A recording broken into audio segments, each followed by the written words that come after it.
Bom dia, né? Vocês que estão aqui conosco, quero agradecer mais uma vez a presença de todo mundo, quem está de longe aí, estou vendo que tem uns irmãos que estão bem longe, né? Então, vamos começar, vamos dar início. Maura me deixou aqui com a parte final, né? Na semana passada ela falou de um tema muito complexo, muito difícil, né, Maura? Mas Deus deu graça a Maura aí que, de forma muito valiosa, conseguiu passar. E até dou uma dica para todos os irmãos. Aqueles que não viram a aula, né, que recorram lá ao nosso WhatsApp da igreja, quem não tiver também pode me pedir, que tem no canal do YouTube. A aula que a Maura deu, ela serve assim, e graças a Deus que está gravada, né? Porque todas as vezes que você precisar falar de algum assunto dentro da escatologia, aquela aula vai ser valiosa para te dar grandes ensinamentos e, com certeza, vão abrir portas para que você consiga entender aquilo que a palavra tem como revelada a respeito do fim, né? Então, foi algo muito sério que ela falou. E, para quem não sabe o tema que a Maura falou na aula passada, ela foi falando ali da questão do inimigo, que nós temos que entender como que ficou essa parte do inimigo na escatologia, né? E para mim hoje ficou a finalização dessa batalha escatológica, que é falando sobre as autoridades despojadas.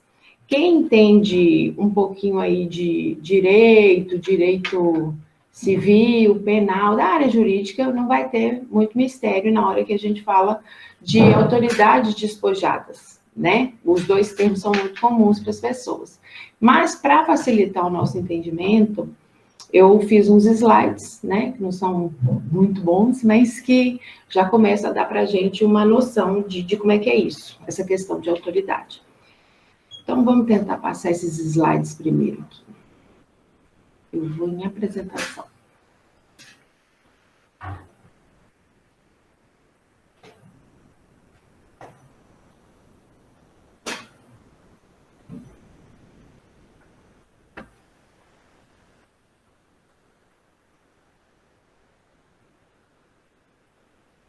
Tá dando para os irmãos verem? Beleza. Vamos lá. Deixa eu dar uma diminuída nele aqui. Que dá. Autoridade despojadas, a grande batalha escatológica. Então, vamos para os termos para a gente ter um entendimento melhor. Essa questão de autoridade. Sempre quando a gente fala dessa palavra, a gente acha que é alguém que manda mais que a gente, né? Já parte desse princípio. Flávia é autoridade lá na vida do Aquiles. Por que eu sou autoridade? Porque me foi demandada essa autoridade, né? Então, tá lá, autoridade, direito ou poder de ordenar, decidir, de atuar e de se fazer obedecer. Lembra da voz de comando que nós falamos já tantas vezes aqui? Então, quando uma pessoa manda ali uma voz de comando, o seu comandado, ele simplesmente obedece, né? Então, parte desse princípio aí. Entidade que detém esse direito ou poder. Então, o Estado sobre as pessoas. Tem autoridade? Tem. Nós temos aí as nossas lideranças, né? Um presidente que exerce sobre nós um tipo de autoridade. Mas, quando você entra no lado da magistratura, você sabe que um juiz, ele tem autoridade a partir do momento que você infringir alguma coisa, cabe a ele te colocar ali dentro de tentar trazer você de novo para aquela realidade, impondo sobre você um direito que é delegado a ele através das nossas leis, né? Então, aí já dá para a gente começar a abrir esse entendimento melhor. Despojada, vem de despojo, né? Privar-se da posse, desapossar-se, é um termo militar, o que se toma do inimigo, a presa, o espólio. Aí a gente já vai abrindo um leque aí. Autoridade despojadas. Então, o que a cruz nos trouxe? Que tipo de situação foi essa que a cruz permitiu que autoridades fossem despojadas? Que autoridades são essas? Nós sabemos que na cruz do Calvário, não só Satanás foi julgado, mas todas as suas hostes, né? O que são hostes? Aí a gente vai entrar nessa questão também. Certa vez me perguntaram assim, O que te garante que você está salvo, que você está salva? E a minha resposta foi a cruz. Por que foi a cruz? Porque foi a partir daquela situação de crucificação do meu Senhor, foi me passado um direito de ser liberta. Porque ali a gente vai ver, à medida que os slides foram passando, que aquele escrito de dívida, ele foi pregado naquela cruz. Então, isso é a minha maior garantia. A cruz foi a minha maior garantia, né? Então, vamos lá. A cruz. Na cruz, Satanás e suas hostes foram julgados e dispostos. Então, essas autoridades que foram julgadas, que foram depostas, foram Satanás e suas hostes. Então, vamos entender o termo hostes. É um termo de origem do latim que designa uma tropa ou um corpo de exército. Originalmente, no entanto, essa palavra era relacionada com o sinônimo de inimigo. Todas as vezes que a gente fala de hostes, hoje a gente lembra do nosso inimigo. Do latim hostis, a mesma raiz etimológica de hostil. Esse termo era usado para denotar inimizade ou rivalidade. Então, não tem nada que encaixasse melhor na nossa língua do que isso, né? Satanás e suas hostes, seu exército maligno, aquele exército de rivais contra o povo de Deus. Uma aguinha.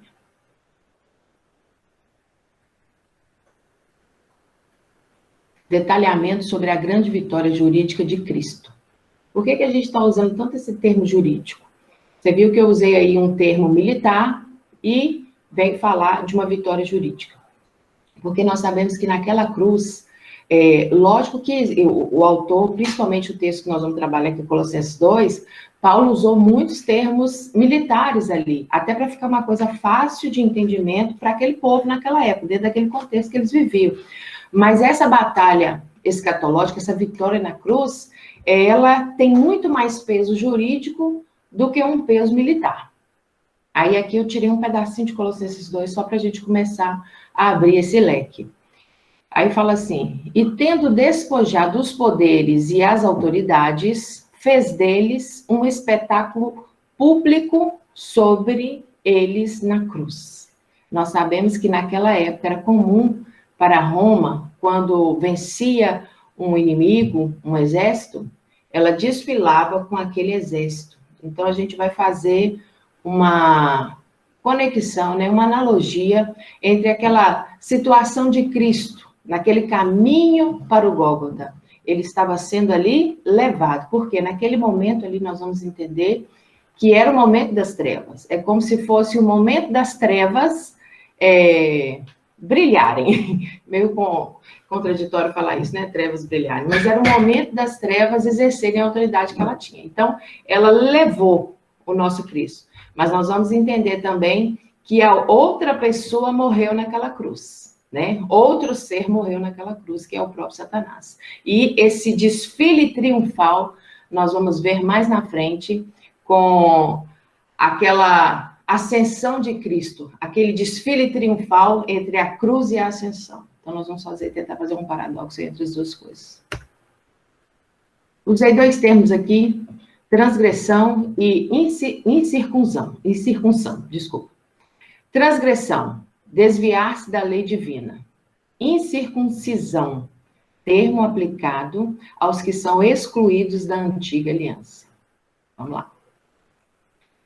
Quando vocês estavam mortos em pecados e na incircuncisão da sua carne, Deus os vivificou juntamente com Cristo. Então, quando você estava excluído da aliança na sua carne, Deus os vivificou juntamente com Cristo. Ele nos perdoou de todo o nosso desviar da lei divina. Então, tudo aquilo que era para ser feito, o próprio Deus fez na pessoa de Jesus Cristo. E cancelou a escrita de dívida, que consistia em ordenanças e que nos era contrária. Você nasceu condenado ao inferno por causa de um parente seu, por causa daquele Adão, né? Então, por conta dele, nós já nascemos nessa condição de devedor. E hoje a gente vai olhar isso aqui, dívida, você não herda a dívida do seu pai. né? Mas se ele tiver uma herança, essa herança toda é levada pelos credores. Então, hoje a gente tem uma outra aplicação para o nosso tempo, né? Mas esse escrito aqui, a forma como foi narrado através disso tudo que Paulo colocou em Colossenses, era para simplesmente ter essa noção clara, né? De todo desviar, de toda dívida que você tinha, que você herdou uma dívida, essa dívida ela foi eliminada através de Cristo Jesus. Ato esse feito por Jesus, segundo a ordem do nosso Deus, né? Voltando lá. E cancelou a escrita de dívida que consistia em ordenanças e que nos era contrária. Ele a removeu, pregando-a na cruz. Esse termo pregando-a na cruz, se a gente for pegar Cristo, Cristo foi pregado na cruz. Mas ao mesmo tempo que ele foi pregado na cruz, ele pregava ali todo esse escrito de dívida que era contra nós. E tendo despojado os poderes e as autoridades, ele fez um espetáculo público, triunfando sobre eles na cruz. Vamos parar aqui para a gente fazer uma análise em relação a isso. Olha só, ele removeu, pregando na cruz e tendo despojado os poderes e as autoridades. Se você for estudar com muito critério, você sabe que Satanás não sabia que a cruz era a sua própria sentença eterna. Por quê? Satanás fez de tudo para que Cristo pecasse, e Cristo não pecou. Então, como pecar não era algo que dava para acontecer, o que a palavra nos narra que Satanás se empenhou muito para fazer? Ele conduziu todo o processo de crucificação, se a gente for fazer uma análise bem clara. Porque a partir do momento que ele entra ali depois da ceia, né, a palavra fala que Judas comeu um pedaço de pão e ali entrou, Satanás o possuiu. Tanto que é a segunda vez que Satanás possui alguém na Bíblia. Primeiro foi aquela serpente e depois a pessoa de Judas. Então, naquele momento que ele entra em Judas, é como se algo tivesse sendo feito por parte de Satanás para que essa crucificação, essa vergonha pública realmente acontecesse e ele fosse humilhado como ele foi. Mas só que você sabe que existe uma agenda de Deus neste mundo. E essa agenda, ela favorece única e exclusivamente aqueles que o Senhor tem para ele, né? Aqueles que o Senhor determinou para ele. Então, o que isso nos faz pensar? Satanás não sabia que ao estimular aquela situação toda da cruz, aquilo estaria sendo a sua própria condenação. Então, pregando como foi pregado o nosso Jesus na cruz, através daquela traição, de todo aquele armar de situações, né, levando o nosso Cristo a ser crucificado, era algo que estava sendo feito até dentro como eu disse, dentro da própria agenda de Deus, para que aquilo que é libertador para a minha vida, como foi falado lá em Gênesis 3,15, né? Toda aquela situação aonde iria ser aquela serpente, né? Iria ferir o calcanhar do filho da mulher, mas a cabeça dessa serpente seria esmagada, estava sendo feito exatamente nesta hora, quando Cristo estava sendo pregado, né? Através de todo esse empenho também de Satanás em levar o nosso Cristo para a cruz, já que pecar, o nosso Cristo não pecou. Então, naquela hora estava sendo pregado, mas ao mesmo tempo estava sendo despojado os poderes e as autoridades do nosso inimigo. E esse espetáculo público que estava sendo feito com o nosso Cristo, quem já viu aquele filme Paixão de Cristo, deu para ter uma noção ali do que foi aquela vergonha pública. E um homem desnudo, né, naquelas condições, morto, quando você vai ver Apocalipse 5, quando fala lá do cordeiro, que, deixa eu pegar aqui só para a gente ler, porque é um termo grego que quer dizer, deixa eu ver, eu cheguei até a marcar para ficar mais fácil. No capítulo 5 de Apocalipse, no verso 6, diz assim: então vi no meio do trono dos 4 seres viventes e entre os anciãos, de pé, um cordeiro, como tendo sido morto. Esse como tendo sido morto, é porque na nossa língua não dá para traduzir aquela palavra que está em grego dentro de uma forma mais clara. Mas é como se ela está querendo dizer para a gente, quem escreveu o texto, é que você imagina alguém dentro daquelas condições daquele filme, totalmente destruído como o nosso Jesus foi retratado naquele filme, mas vivo. É isso que ele está querendo dizer. Eu vi um cordeiro todo destruído, extremamente covardemente sofrido, né? Com muitas mazelas, muitas feridas. Então, ele está querendo dizer que ele viu aquele cordeiro nessas condições.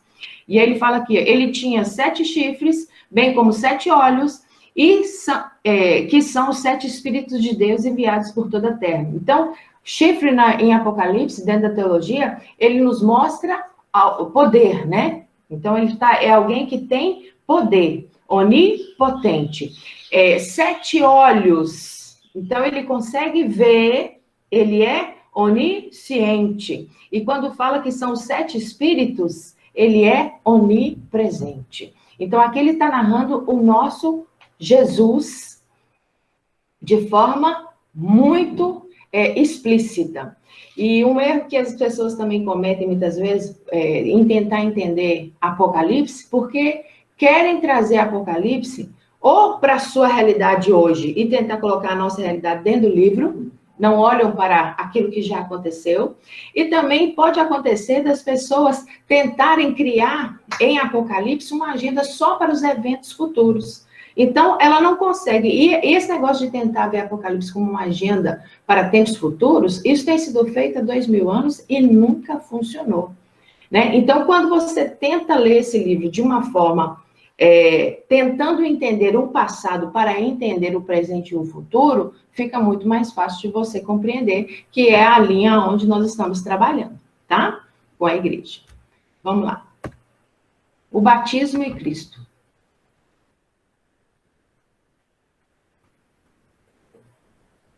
Em Colossenses 2, Paulo esclarece que através de Cristo, simbolizado pelo batismo, os crentes recebem vida e perdão gracioso dos delitos.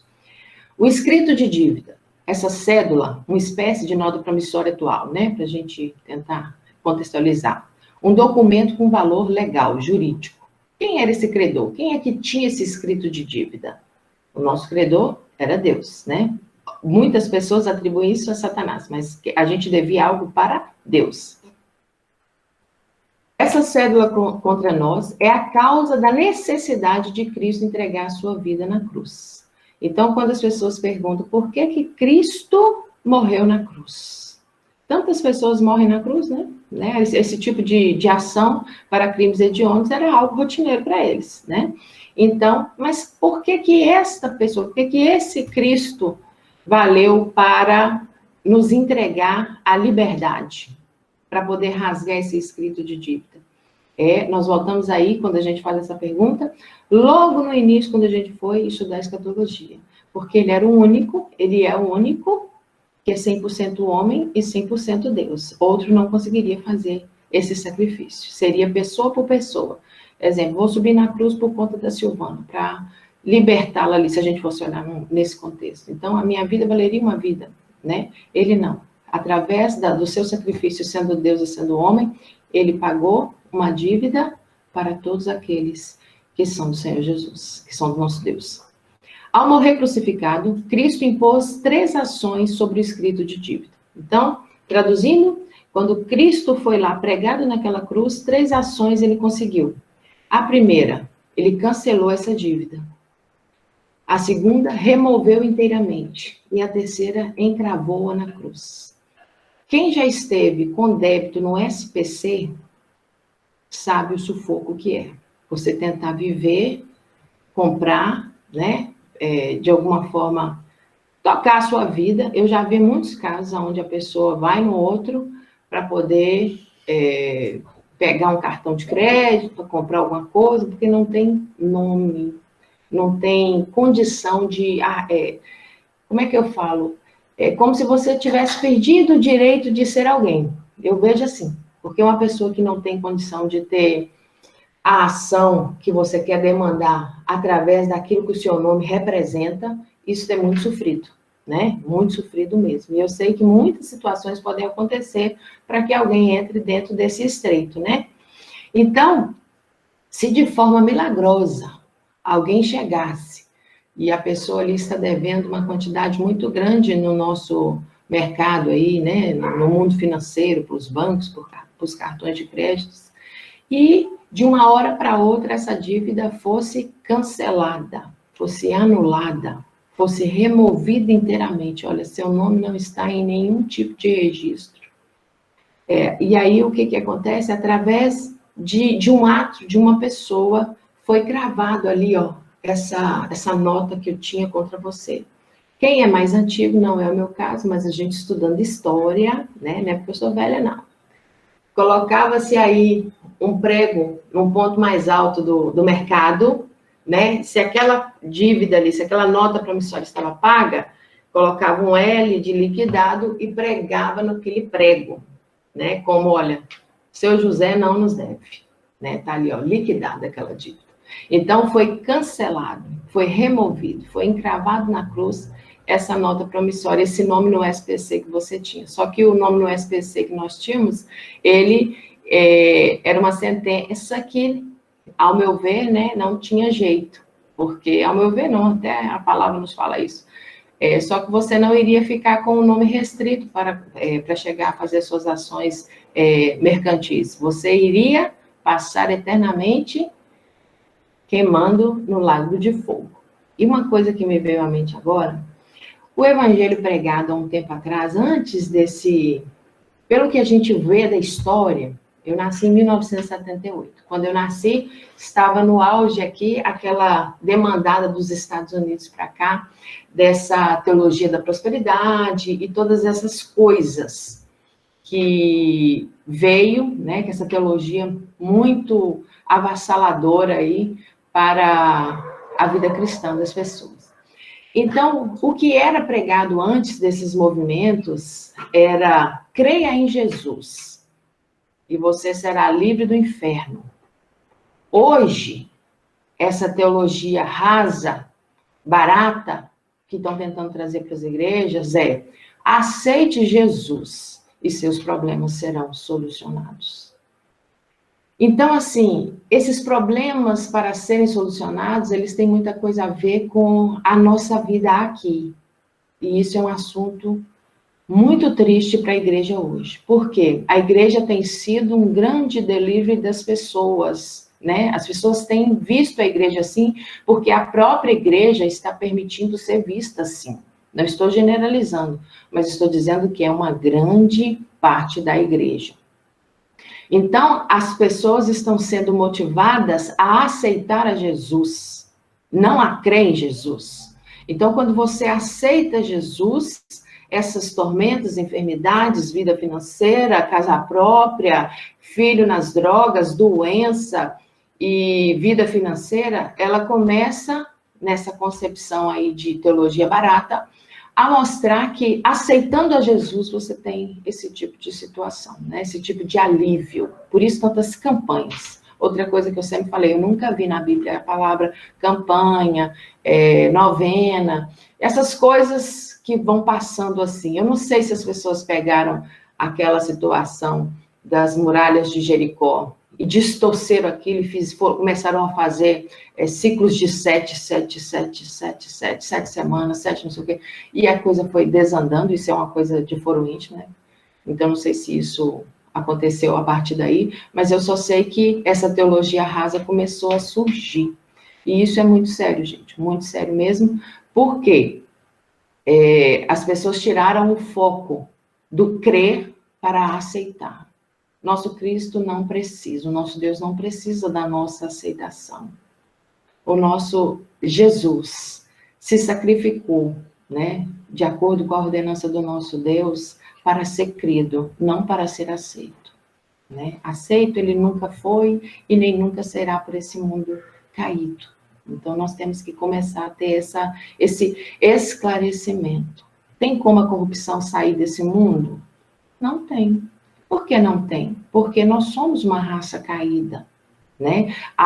Esse deixar de existir, essa corrupção que a gente vê, não é só corrupção na política, mas corrupção em todos os níveis, será quando nós formos realmente, nós formos viver aquilo que a palavra tem para a gente viver. O que a palavra tem para a gente viver? O que tem para nós é que nós estamos caminhando para um fim.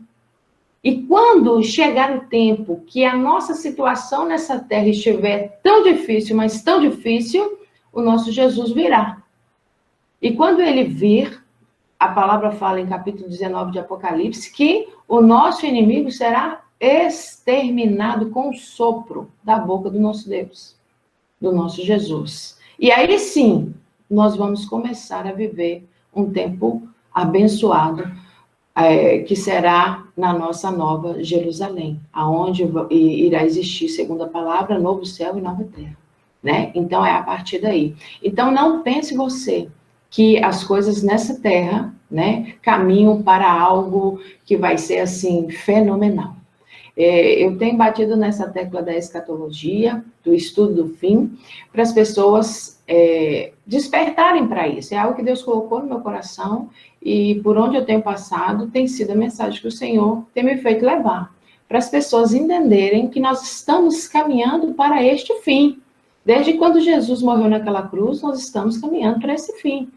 Então, nós não podemos ser essa geração que vai estar aí achando que nós estamos dentro de um conto de fadas, que vai vir alguém que vai nos socorrer dessa situação. Há para nós uma mão poderosa sobre nós, que a palavra nos garante, para vivermos todas essas situações que nós temos que viver a partir de hoje, né? A partir daquela cruz.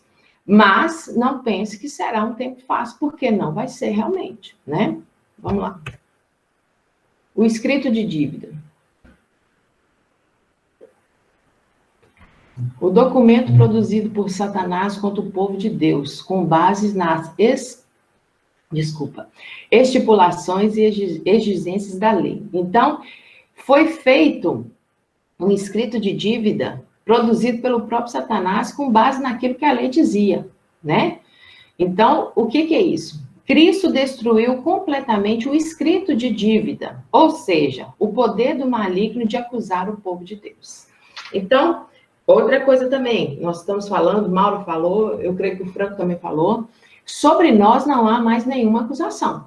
Estou falando do povo de Deus. Ele não tem poder mais para chegar às regiões celestiais e acusar qualquer um de nós.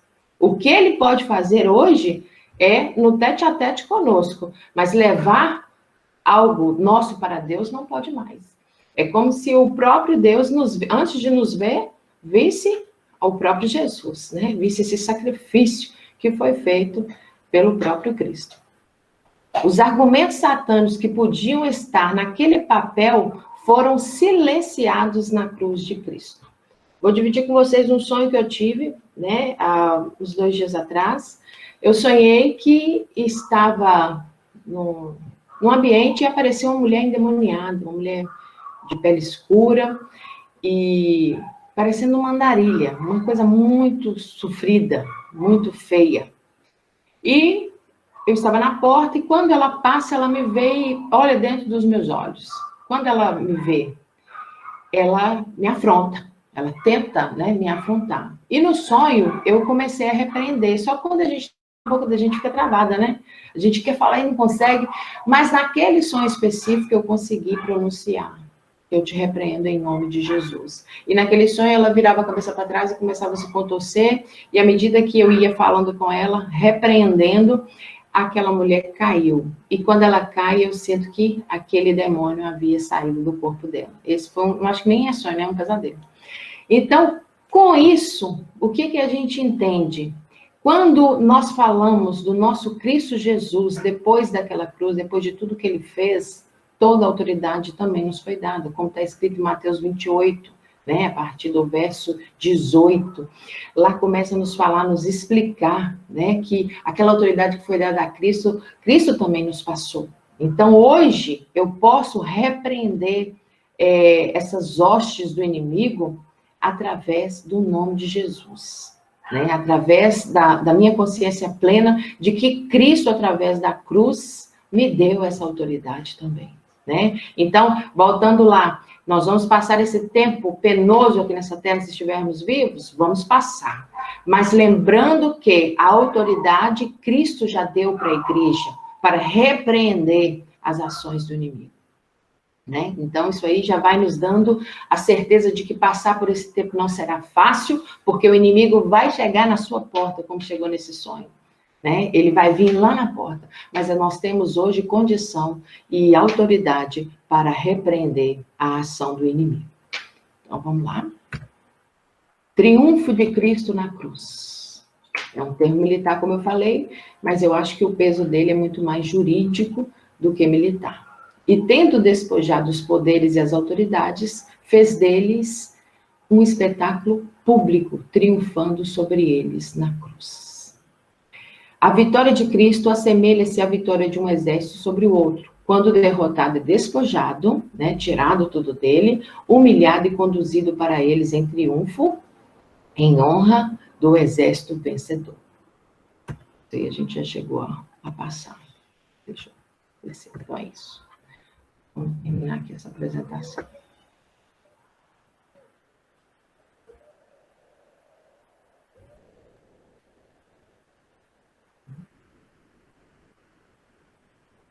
Finaliza aí. Aí, agora. Parou, gente? Parou, né? Então, vamos dar sequência aqui. Alguém tem alguma pergunta? Porque eu às vezes falo e não dou espaço para vocês perguntarem. Mas tem alguém aí com alguma pergunta a respeito disso que nós já falamos até agora? Vamos partir, então. Irmãos, para a gente caminhar para o fim, nós precisamos começar a entender um termo que quando fala despojado. O que isso quer dizer? Né? De acordo com os estudos que nós estamos fazendo. Esse termo despojado, dentro do original do grego, a gente fala que está na voz média. O que isso quer dizer? Ao mesmo tempo que Cristo despojou as autoridades, ele se despojou também, né? Então, ele passou por essa situação de despojo, mas ele se permitiu passar por essa situação de despojo para despor do inimigo, para tirar do inimigo toda aquela situação. Então, a gente tem que começar a ver que houve duas ações naquele despojar. Eu acho que seria bom a gente entrar no texto aqui. Vamos ler Colossenses 2.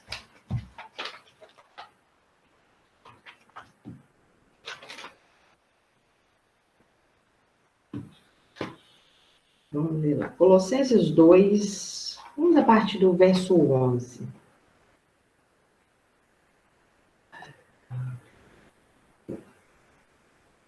Amém aí? Então, vamos chegar.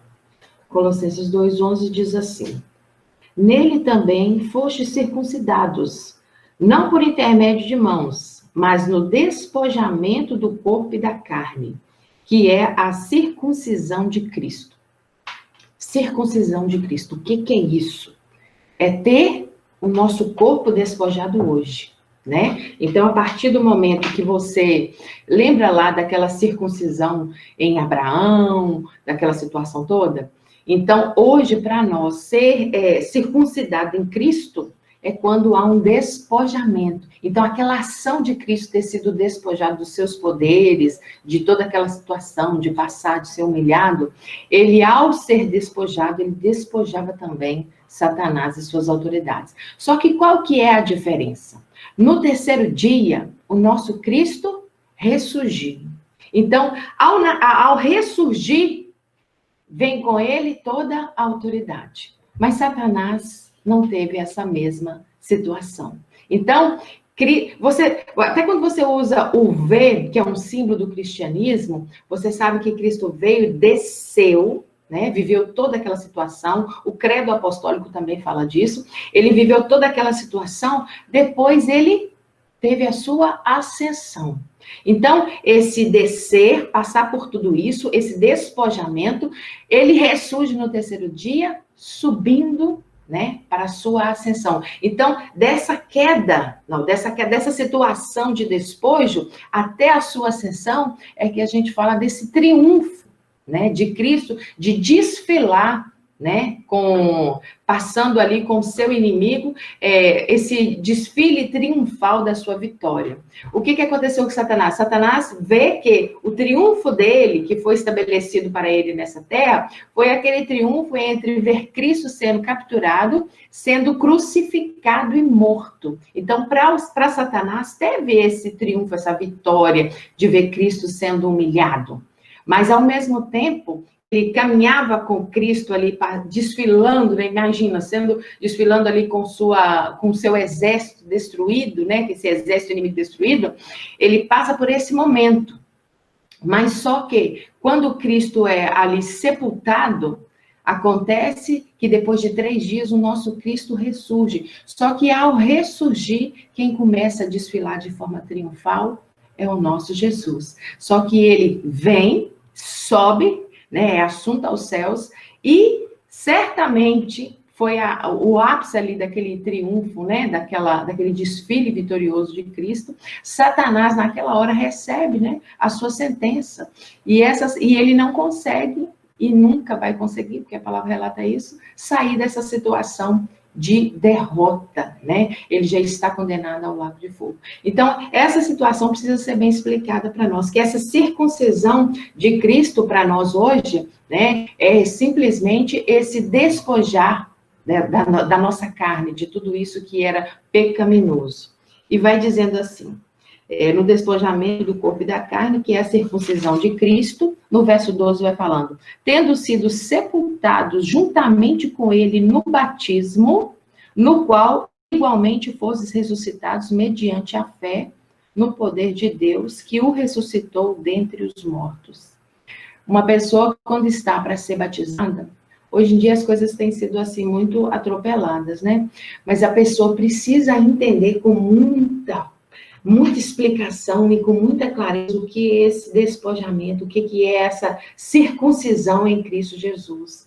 E você pega hoje alguém, quando eu falo isso, gente, não estou generalizando, mas eu estou vendo o que a gente tem hoje, né? As pessoas são batizadas e não tem muita noção do que isso significa, né? Por que a gente ainda pratica esse tipo de ação, né? 2000 anos depois, o que isso representa, né? Como que funciona? A gente vê muita gente passando pelas águas sem pelo menos ter noção dessas coisas. Isso é muito triste. No verso 13 diz, e a vós outros, que estáveis mortos pelas vossas transgressões e pela incircuncisão da vossa carne, vos deu vida juntamente com ele, perdoando todos os nossos delitos, tendo cancelado o escrito de dívida que era contra nós e que constava de ordenanças, a qual nos era prejudicial, removendo inteiramente e encravando na cruz. E despojando os principados e as potestades, publicamente os expôs ao desprezo, triunfando deles na cruz. Aí você lembra do V. Então, esse verso 15, ele está passando a partir do momento que essa ponta do V lá embaixo começa a ser levada novamente lá para cima. Então, e despojando os principados e as potestades, publicamente os expôs ao desprezo, triunfando deles na cruz. Olha que coisa magnífica, que coisa linda. Então, para a gente caminhar para o fim, esta aula quer nos passar que, quando Cristo morreu naquela cruz, morria ali também Satanás. Então, o que é isso? Morria ali na cruz também Satanás. Tudo aquilo que Satanás tinha, toda aquela autoridade, todo aquele desmando, entre aspas, que ele tinha, de poder fazer da forma como ele queria com as pessoas, por causa do pecado, aquilo foi retirado. Aquilo foi pregado na cruz, aquela autoridade que ele tinha. O Senhor Jesus tirou da mão dele de forma legal, jurídica, aquela autoridade, e a partir daquele momento, ele recebe, além de perder a sua autoridade, além de ser deposto, né, ter sido tirado dele essa autoridade, ele recebe também uma sentença de morte. Aí a gente lembra lá do exército, lá em Roma, como que os romanos faziam. Primeiro eles desfilavam com aquele exército, né, para todo mundo ver que eram derrotados, e depois, no fim do desfile, o que acontecia? Eles eram mortos. né? Então, você fazendo uma analogia com o triunfo de Cristo, né? Agora o Senhor Jesus desfila com eles, né? Até a sua ascensão, desfila com eles ali, mostrando para nós e para eles que, olha, toda a autoridade que você tinha foi tirada da sua mão através desse ato da cruz. Só que no fim desse triunfo, desse desfile, também acontece a execução, algo que vai vir a acontecer, como está relatado no capítulo 19, quando Jesus vier na sua segunda vinda. Hoje ele tirou a autoridade. Lembra do sonho que eu falei? Que no poder do nome de Jesus, a gente consegue frear essa ação do diabo? Só que vai chegar um momento onde esse diabo, né, Satanás, será lançado no lago de fogo. Também vai ser, como foi exemplificado aqui através de Paulo, né, que esse triunfo desse exército, né, esse caminhar, ele vai ser finalizado com a morte do seu inimigo. Então, ele vai ser finalizado com o lançamento de Satanás no lago de fogo. Então, essa aula, em tese, é para nos mostrar esse tipo de situação, né? O que já aconteceu, né? Através do nascimento, morte, padecimento de Cristo Jesus, e também da sua ascensão. E nos mostra que, como Paulo quis relatar aqui, esse desfile vai culminar na execução do nosso inimigo. É só uma garantia. Eu creio que essa carta aos Colossenses é uma garantia para nós hoje de que esse extermínio completo do nosso inimigo está às portas, né, para acontecer, porque já está garantido a sua execução, né? Já está tudo certo para isso. Então, eu volto a dizer, por que no capítulo 19 não está ali registrado, como muitos acreditam, principalmente os dispensacionalistas, que vai haver uma grande batalha, espada para lá, espada para cá, e a coisa vai acontecer? Por que não será assim? Porque a grande batalha escatológica aconteceu naquela cruz, né? Aconteceu ali com esse sacrifício de Cristo, né? E o ressurgimento desse Cristo ao terceiro dia. O que vai acontecer no capítulo 19 será o exterminar através do sopro da boca do nosso Jesus, né? Então, eu acho que a partir das aulas, né, a partir do momento que a gente começa a estudar, a gente já vai começando a ter um entendimento maior para poder ler o livro de Apocalipse. E fica aqui uma dica, né? A gente não sabe muita coisa, mas dentro daquilo que a gente já vê, uma das coisas que você não pode fazer para ler o livro de Apocalipse é tentar pegar o seu tempo, a sua era, né? Aquela época que você vive, e tentar inserir ele ali dentro. Você tem que entender o que foi lá no fim, que aqueles ciclos de 7 que acontece no livro de Apocalipse, que é aquela mesma história contada 7 vezes, mas a partir de cada vez que ele conta, que o escritor de Apocalipse vai contando aquele fato em ciclo, ele vai trazendo novos contextos, novas situações a cada ciclo que ele vai contando ali. É uma aula que a gente pode fazer lá na frente para explicar quais são os capítulos que falam do primeiro ciclo, da mesma história, o segundo, o terceiro, até chegar no 7º. Mas o que a gente precisa entender também é que nós não podemos pegar o livro de Apocalipse como uma agenda futura. Este livro fala do que aconteceu, ele fala mais do começo do que do próprio fim. Porque se você não entende o começo, você não vai entender o fim. Então, essas aulas que a gente está tendo é justamente para a gente conseguir ir entendendo como se estuda o livro de Apocalipse, né? Como é que a gente vai se preparar para ler esse livro. Você pega o capítulo 5 de Apocalipse, você sabe, a partir desta aula, por exemplo, da aula que Maura deu, que o Franco deu, você começa a entender que o capítulo 5, ele fala do que foi. E ele fala da pessoa de Jesus como ela é, né? E aí você começa a caminhar para entender o que esse primeiro ciclo que ele está falando ali começa a nos passar dessa história redentiva para o povo de Deus. Amém? Vou deixar agora aberto aqui para alguém, se quiser falar alguma coisa, enquanto o Franco se prepara para cantar um louvor. Pode ser, Franco? Pode, já estamos prontos. Se a Mauro e o Franco também quiserem passar, se alguém quiser perguntar alguma coisa, a hora é agora, tá, gente? Então, Franco, vou deixar com você agora para você estar cantando aí para a gente. e posteriormente, se puder fazer uma oração para nós caminharmos para finalizar. Ok, não sei se tem alguma canção específica, tem algumas músicas, assim, o Daniel Souza tem muitas canções, né, que tratam da vida, da obra de Cristo, falam os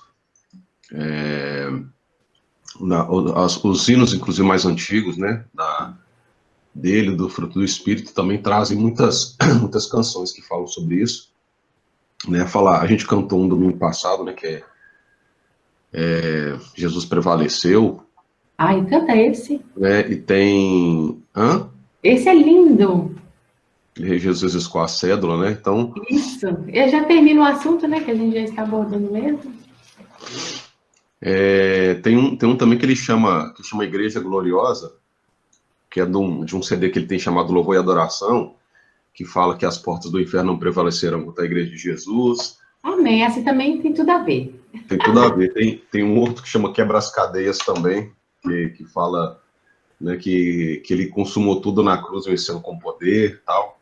Então, assim, na verdade, tem tanta muitos coisa. Hinos, né? Fica com você a escolha, então, já que você já está aí com um repertório muito bem arranjado.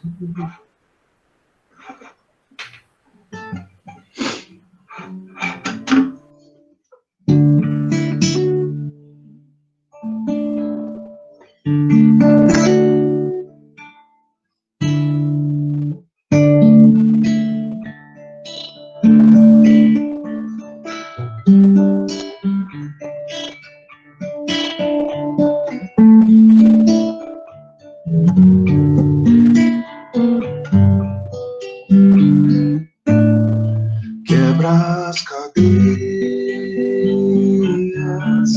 quebra as correntes, quebra os grilhões e as amarras, vem derrama paz em cada coração.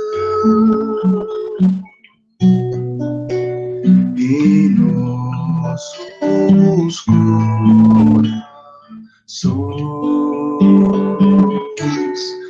vem edificar-nos, ó, vem restaurar-nos.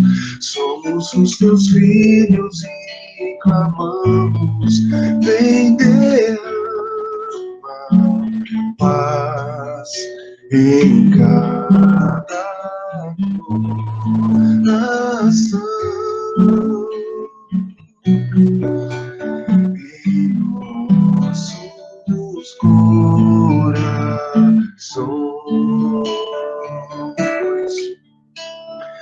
tu és o meu dono e eu sou teu Senhor. Tu pagaste o preço, sangue derramado lá na cruz. Foi na cruz que consumaste tudo, vencendo com poder lá na cruz. Foi na cruz que quebraste todos os Jesus.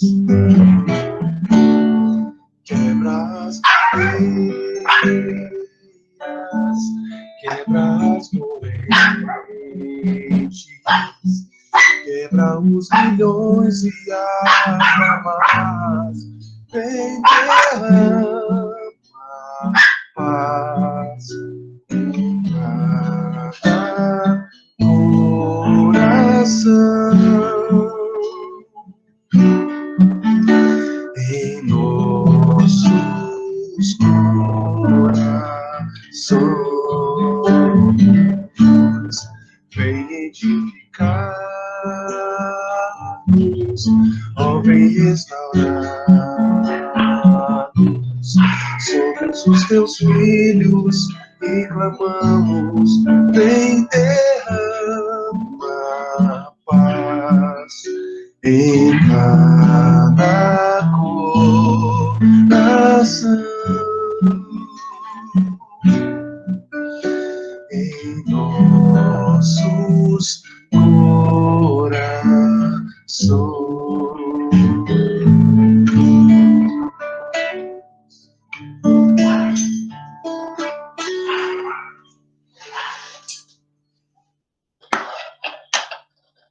Amém, Franco.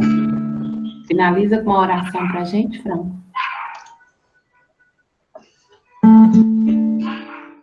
Senhor, nós te louvamos por tudo que o Senhor tem feito por nós, pelas tuas bênçãos sobre as nossas vidas, bênçãos sem medidas.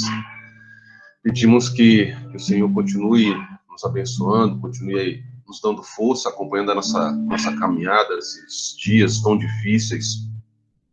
Que o Senhor continue nos fortalecendo, nos encorajando, fortalecendo a nossa fé, nossa esperança em Ti. Que toda vez que estivermos tristes, desesperançosos, que o Senhor possa nos trazer o fôlego novo e que possamos experimentar da Tua presença todos os dias. Ao levantarmos, que já possamos sentir o Senhor conosco, que nos sintamos prontos para enfrentar o dia. Muito obrigado pela tua igreja, muito obrigado por essas famílias aqui representadas, muito obrigado pela igreja da ilha, muito obrigado, Senhor, pela nossa cidade. Pedimos ao Senhor uma bênção especial sobre essa nação, sobre as nossas lideranças, em todas as áreas, que o Senhor possa abençoar. O Senhor possa abençoar o nosso pastor e a sua família. O Senhor possa abençoar cada um de nós. Que o Senhor possa nos conduzir à frente, Senhor, dos projetos que muitas vezes estamos traçando para nós, dos nossos planos. Que o Senhor possa estar à frente de tudo isso, de cada passo. Que a bênção do Senhor nunca falte sobre nós, sobre a nossa família, sobre o nosso lar, sobre a nossa mesa. E a prosperidade do Senhor, que são as bênçãos do Senhor, estejam sobre nós. Que o Senhor nos dê força para resistir esses dias difíceis, dias maus, ó Pai. Muito obrigado. Nossa oração nessa manhã, em nome de Jesus. Amém. Amém, Lei. Louvado seja Deus por esta manhã, né? Manhã agradável, abençoada. Espero que os irmãos tenham entendido, né, a palavra que o Senhor nos apresentou através desse estudo. E semana que vem tem mais, né? Senhor permitindo, nós estaremos aqui em nome de Jesus. Espero que todos vocês estejam conosco também. Então, fica aqui o meu abraço. Que o domingo seja repleto de alegria, de paz, né? Muita comida boa. Que a palavra fala que nós temos que nos alegrar com o alimento. E ontem eu até deixei uma mensagem para uma amiga minha, que eu falei com ela, me mandou também uma mensagem, ela estava muito bonita na foto. E eu falei com ela assim, olha, é o tempo da gente se alegrar, tem tanta gente sofrendo, e nós estamos aqui munidos de saúde, de paz em casa, né, de alimento de qualidade.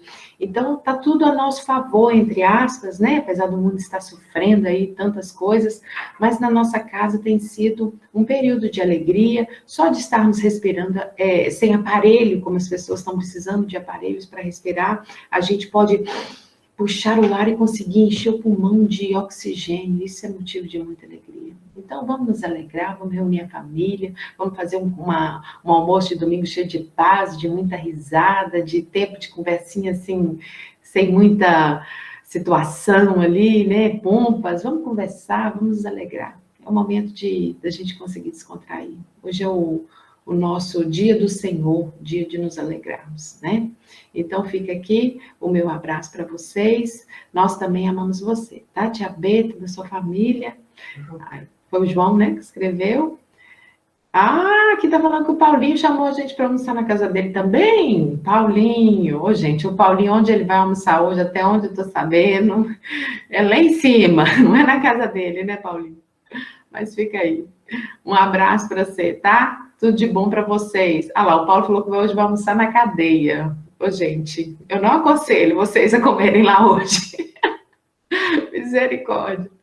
Então tá, um abraço para todo mundo e até domingo que vem, se Deus permitir. Ó, beijão, tudo de bom para vocês. Que Deus possa estar livrando dessa enfermidade em nome de Jesus. Um abração.